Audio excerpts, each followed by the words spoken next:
ഹരേ കൃഷ്ണ. എല്ലാ സജ്ജനങ്ങൾക്കും നമസ്കാരം. ഇന്ന് ശ്രീമദ് ഭാഗവതത്തിലെ ഒരു കഥാപാത്രത്തിനെ കുറിച്ചും അതേപോലെ ആ കഥാപാത്രം പറഞ്ഞു തരണ വലിയൊരു ഉപദേശം, നമ്മളെ ജീവിതത്തിൽ എന്നും ഓർക്കേണ്ടതായിട്ടുള്ള ഒരു കാര്യം, ഭാഗവതത്തിൻ്റെ മുഴുവൻ സംഗ്രഹം എന്ന് വേണമെങ്കിൽ പറയാം. ഈ ഭാഗവതം ലക്ഷക്കണക്കിന് ശ്ലോകങ്ങളുള്ള ഭാഗവതം, അത് മുഴുവൻ അതിൻ്റെ സത്ത് ഒരു ശ്ലോകത്തിലേക്ക് അങ്ങോട്ട് ചുരുക്കി പറയാൻ സാധിച്ചിരുന്നു. അങ്ങനെ ഒരു ശ്ലോകം ഉണ്ടോ എന്ന് ചിന്തിക്കുകയാണെന്നുണ്ടെങ്കിൽ ഈ ഒരു ശ്ലോകത്തിനെ കുറിച്ച് ചിന്തിച്ചാൽ മതി എന്നാണ്.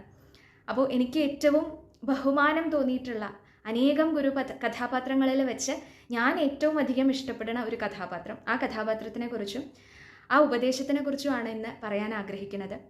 ഇത് മുഴുവനായിട്ട് ഈ ഒരു വീഡിയോയിൽ പറയാൻ സാധിച്ചോളന്നില്ല. അപ്പോൾ ആ രണ്ടാം ഭാഗം നമുക്ക് നാളെ അതിനെക്കുറിച്ച് സംസാരിക്കാം. എന്തായാലും കഥാപാത്രത്തിൻ്റെ പേര് വിന്ധ്യാവലി എന്നാണ്.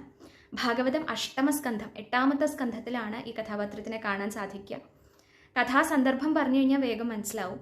വാമനചരിതമാണ് കഥാസന്ദർഭം. നമുക്കറിയാം, തൻ്റെ ഭക്തനായിട്ടുള്ള ഇന്ദ്രസേന മഹാബലിയെ അനുഗ്രഹിക്കാനായും കൊണ്ട്, അഹന്ത നീക്കിയിട്ട് അനുഗ്രഹിക്കാനായും കൊണ്ട് ഭഗവാൻ വാമനമൂർത്തിയായി വന്ന സന്ദർഭത്തിൽ അവിടെ എല്ലാം ഭഗവാന് കൊടുക്കാം, സർവം പ്രദാസ്യ എന്നുള്ള ഭാവത്തിൽ അഹങ്കാരത്തോടു കൂടി നിൽക്കുന്ന സമയത്ത് 3 അടി മണ്ണ് ചോദിച്ച ഭഗവാൻ ത്രിവിക്രമസ്വരൂപം സ്വീകരിച്ച് 2 അടി കൊണ്ട് ആ 14 ലോകങ്ങളും അളന്നെടുത്തു കഴിഞ്ഞു.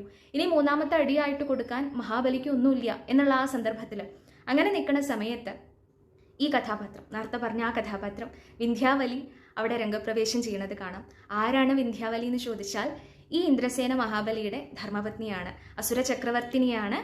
ആ വിന്ധ്യാവലിയുടെ ആ അറിവ്, ആ ജ്ഞാനം, ആ മാഹാത്മ്യം, അതിനെക്കുറിച്ചാണ് ഇന്ന് എടുത്തു പറയുന്നത്. ഒരു സ്ത്രീ കഥാപാത്രമാണ്, ഒരു അസുര വംശത്തിൽ ജനിച്ചിട്ടുള്ള കഥാപാത്രമാണ്. പക്ഷെ എന്നാലും ആ ഭാഗവതത്തിൽ ആ കഥാപാത്രത്തിന് കൊടുത്തിട്ടുള്ള ആ മാഹാത്മ്യം എന്ന് പറഞ്ഞാൽ ആ പറയണ ശ്ലോകത്തിൻ്റെ മാഹാത്മ്യമാണ്. ഈ വിന്ധ്യാവലിക്ക് ഒരൊറ്റ ശ്ലോകമേ ഉള്ളൂ ഭാഗവതത്തിൽ. പക്ഷെ നേരത്തെ പറഞ്ഞ കൂട്ടത്തിൽ ഭാഗവതത്തിൻ്റെ സത്ത് മുഴുവൻ ആ ശ്ലോകത്തിൽ അങ്ങോട്ട് സംഗ്രഹിച്ചിട്ടുണ്ട് എന്നുള്ളത് ഗുരുനാഥൻ പറഞ്ഞു കേട്ടിട്ടാണ് ഈ കഥാപാത്രത്തിൻ്റെ മാഹാത്മ്യം ഇത്രയധികം മനസ്സിലാക്കിയിട്ടുള്ളത്. ആ ശ്ലോകം നമുക്കിന്ന് പരിചയപ്പെടാം. അർത്ഥത്തിലേക്കും ആ അർത്ഥം വേഗം മനസ്സിലാവാൻ ഒരു എളുപ്പവഴിയുണ്ട്. അതിനെക്കുറിച്ച് നമുക്ക് നാളെ സംസാരിക്കാം.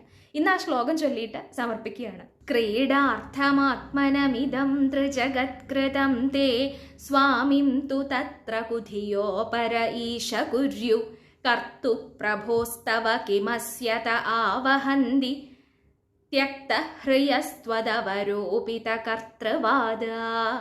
ഇതാണ് ശ്ലോകം. അഷ്ടമസ്കന്ധം 22ാമത്തെ അധ്യായം 20ാമത്തെ ശ്ലോകമാണ്.